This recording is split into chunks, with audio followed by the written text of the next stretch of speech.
નમસ્કાર. ધોરણ 8 વાર્ષિક પરીક્ષા 2025 અને એની અંદર આજે આપણે પ્રશ્ન નંબર 4 અ જેમાં પ્રકરણ નંબર 11 ના દાખલાનો અભ્યાસ કરવાનો છે. આ દાખલાઓ માત્ર ધોરણ 8 માટે નહીં, કોઈ પણ પ્રકારના વ્યવહારિક જીવનની અંદર પણ ખૂબ ઉપયોગી થાય એવા પ્રકારના દાખલાઓ છે. વ્યવહારિક જીવનમાં પણ આ પ્રકારની આપણે ગણતરીઓ અવારનવાર કરવી પડતી હોય છે.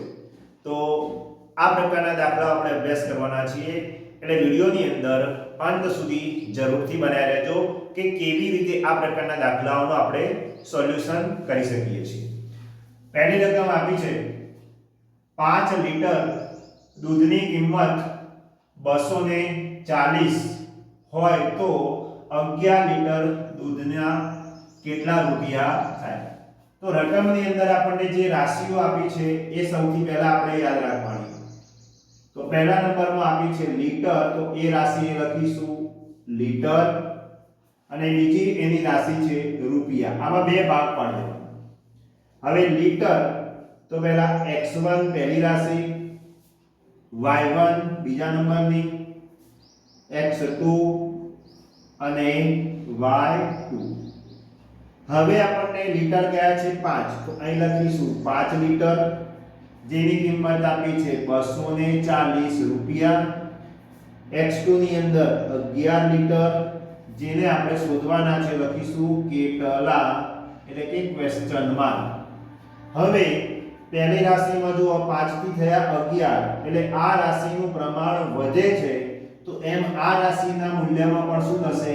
વધારો થશે. એટલે આ એક કેવા પ્રકાર છે? સમપ્રમાણનો દાખલો છે.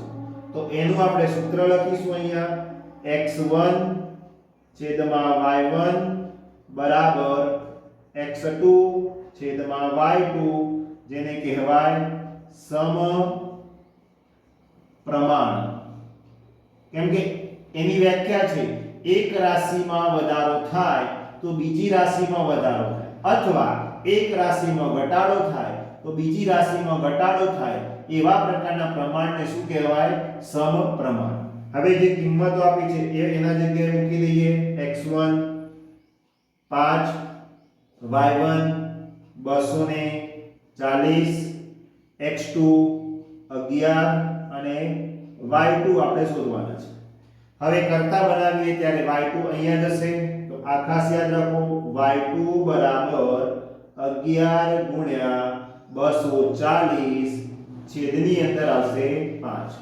તો 240 ભાગ્યા 5 કરવા, તો 240 ભાગ્યા 5 મળશે આપણને 48, અને 48 ગુણ્યા 11 કરી દઈશું, એટલે y2 જે આપણને મૂલ્ય છે એ જરૂર છે એ મળશે.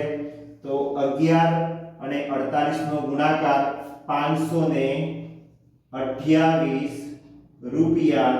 આ થઈ ગયો છે જવાબ. દાખલા નંબર 1 માં 11 લીટર દૂધની કિંમત 528 રૂપિયા. ત્યાર પછીનો બીજા નંબરનો દાખલો છે. તો બીજા નંબરના દાખલામાં કહ્યું છે કે 8 મીટર કાપડની કિંમત 640 રૂપિયા હોય તો 13 મીટર કાપડની કિંમત શોધો.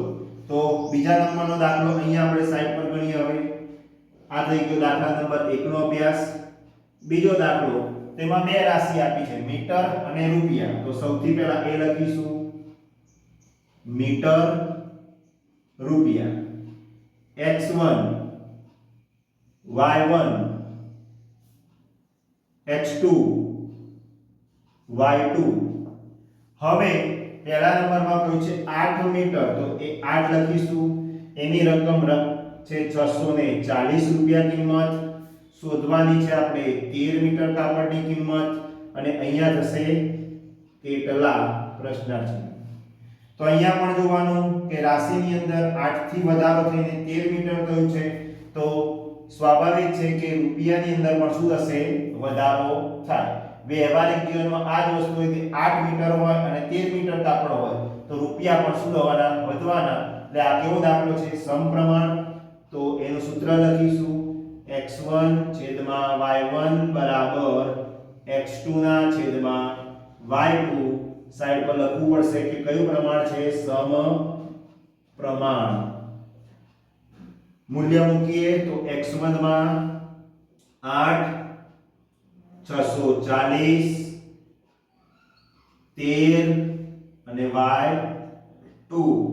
y2 ને આપણે કરતા બનાવીએ તો 640 ગુણ્યા 13 છેદમાં જશે 8 તો 8 વડે ભાગાકાર કરીએ 8 એટલે કે 80 આ છેદ ઉડી ગયા 13 18 તો 13 18 થાય છે 104 અને 10 આ થઈ ગયો છે y2 એટલે કે 13 મીટર જે કાપડ છે એ 13 મીટર કાપડની કિંમત કેટલી થશે 1040 રૂપિયા. ત્રીજા દાખલાની રકમ આપી છે 6 કિલોગ્રામ ગોળની કિંમત 270 રૂપિયા તો 14 કિલોગ્રામ ગોળની કિંમત શોધો.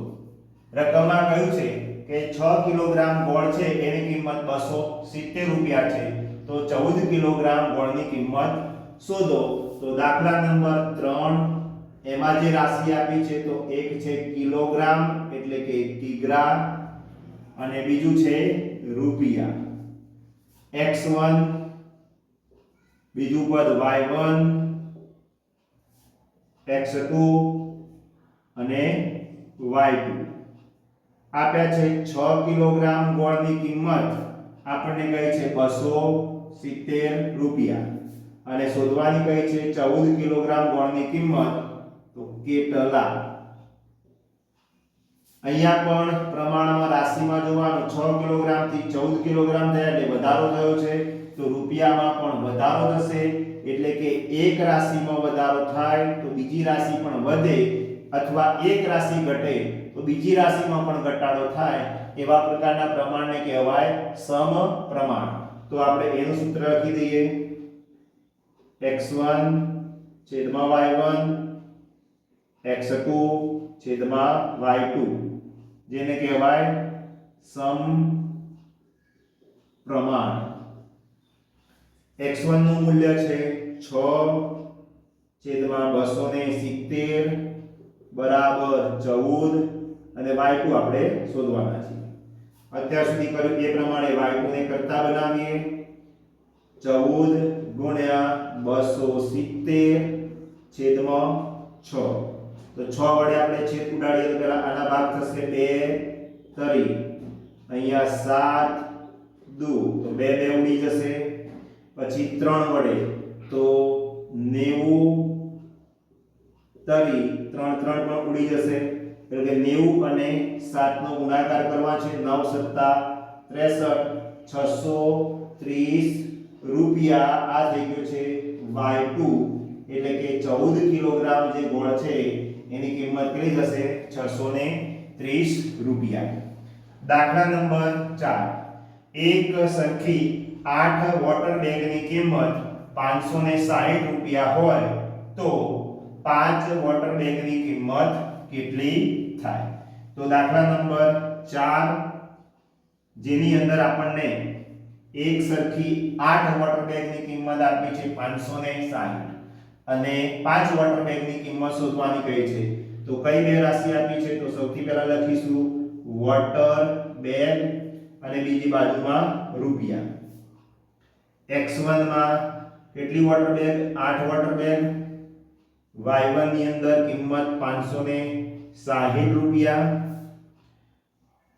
x2 ની અંદર 5 વોટર બેગની કિંમત શોધવાની છે તો y2 બરાબર કેટલા પ્રશ્નાર્થ ચિહ્ન.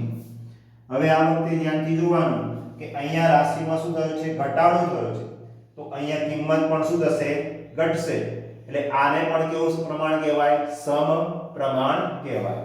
તો સમપ્રમાણનું સૂત્ર x1 છેદમાં y1 બરાબર x2 છેદમાં y2. કિંમતો મૂકીએ x1 છે 8 છેદમાં 560 બરાબર 5 છેદની અંદર આવશે y2 તો y2 ને આપણે કરતા બનાવીએ એટલે કે y2 બરાબર 5 ગુણ્યા 560 છેદમાં 8 તો અહીંયા આપણને 70 8 560 8 8 ઉડી જશે 70 ગુણ્યા 5 કરીએ એટલે y2 બરાબર 350 રૂપિયા આ આપણને મળી ગઈ છે 5 વોટર બેગની કિંમત. તો આ હતો પ્રશ્ન નંબર 4 અને એમાં પ્રકરણ નંબર 11 ના દાખલાઓ. વ્યવહારિક જીવનમાં પણ આ પ્રકારના દાખલાઓનો ખૂબ જ ઉપયોગ થતો હોય છે. તો વિડિયો પસંદ આવે તો ચોક્કસથી લાઈક કરો, ચેનલને સબસ્ક્રાઇબ કરો અને તમારા વિદ્યાર્થી મિત્રો સાથે જરૂરથી શેર કરો.